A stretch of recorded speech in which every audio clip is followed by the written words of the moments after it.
In Brussels last week, Germany came with a plan, and France came with doubts, reported the Financial Times.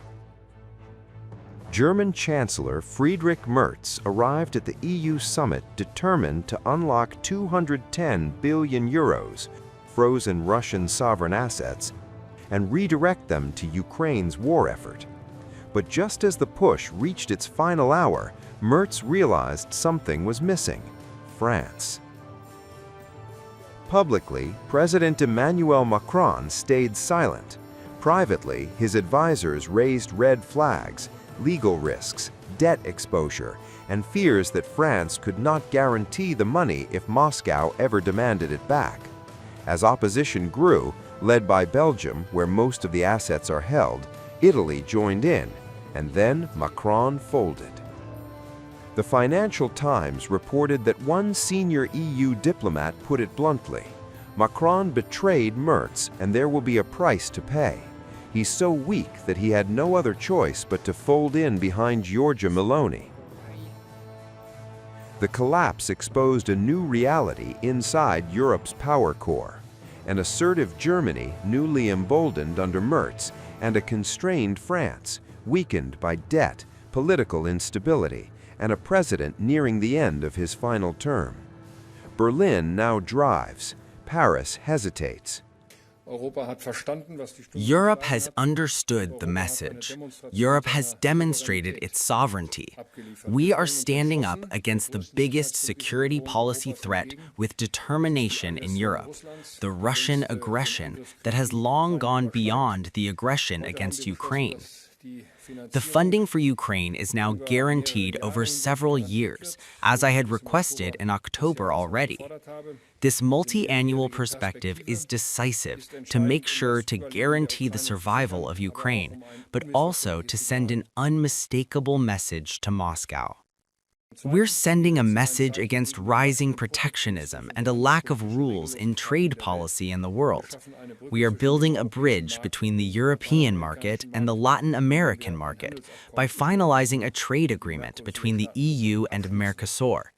This creates the world's largest free trade area with fair rules and on an equal footing.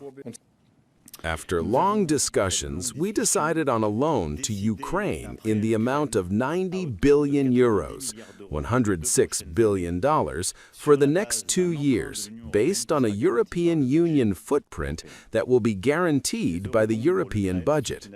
These Eurobonds for Ukraine are a major advance that gives visibility to our Ukrainian friends and coherence to our support. This solution has appeared to be the most realistic and practical to ensure that Ukraine has the resources it needs to finance its war effort by 2026. On Mercosur, I was able to recall this morning, as I had done in recent weeks, that the agreement was not acceptable in this state and that the conditions that we had always set were not taken into account. It was therefore inconceivable that we would seek to force a decision on the European Council to authorize the signing of this agreement when our demands have not yet been met.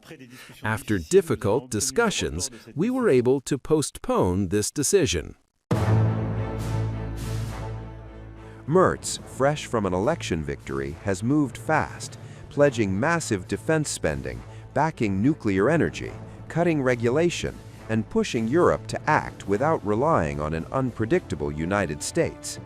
Emmanuel Macron, once the architect of European ambition, is now struggling to commit to anything with a price tag. Analysts quoted by the Financial Times call it a complete role reversal. The rift widened further over another long-stalled issue: the EU-Mercosur trade deal with Latin America. Merz wanted it signed by year's end. France resisted. Once again, Macron found an unexpected ally: Italy's Giorgia Meloni, delaying the vote and denying Merz another victory. Two battles, two setbacks, yet the summit was not a total failure. the EU agreed to a €90 billion loan for Ukraine, backed by the bloc's budget, a compromise both sides could claim as progress. Macron's office says France helped secure financial certainty for Kyiv. Merz insists the loan could still be reimbursed using Russian assets later, but the damage was done. We committed and we delivered. In October, we decided that the European Union would cover Ukraine's pressing financial needs for 2026 and 2027. Last week, we decided that Russia would not get its assets back until Moscow ends its aggression. Today, we approved a decision to provide €90 billion to Ukraine for the next 2 years. As a matter of urgency, we will provide a loan backed by the European Union budget. This will address the urgent financial needs of Ukraine. And Ukraine will only repay this loan once Russia pays reparations. The Union reserves its right to make use of the immobilized asset to repay this loan. At the same time, we gave a mandate to the Commission to continue working on the reparation loan based on Russian immobilized assets. On top of that, we have agreed to roll over our sanctions against Russia. Our goal is not to prolong the war. In fact, today's decisions are a crucial contribution to achieve a just and lasting peace in Ukraine. Because the only way to bring Russia to the negotiation table is to strengthen Ukraine. Today's decisions will provide Ukraine with the necessary means to defend itself and to support the Ukrainian people. The message we are sending to Russia today is crystal clear. First, you have not achieved your objectives in Ukraine. Second, Europe stands with Ukraine today, tomorrow, and as long as necessary. Third, Russia must come to the negotiation table in a serious way and accept that it will not win this war. Because the only way forward is a ceasefire and a negotiated peace. We all share one clear goal: a just and lasting peace for Ukraine. That was the motto of the discussion today. So we gathered with a clear objective to address Ukraine's pressing financing needs for the next 2 years. And I'm very pleased to say we made it. We have secured an agreement that we can deliver on the financing needs for Ukraine for the next 2 years. The member states have agreed to finance the Ukraine through EU borrowing on the capital markets for an amount of €90 billion for the next 2 years.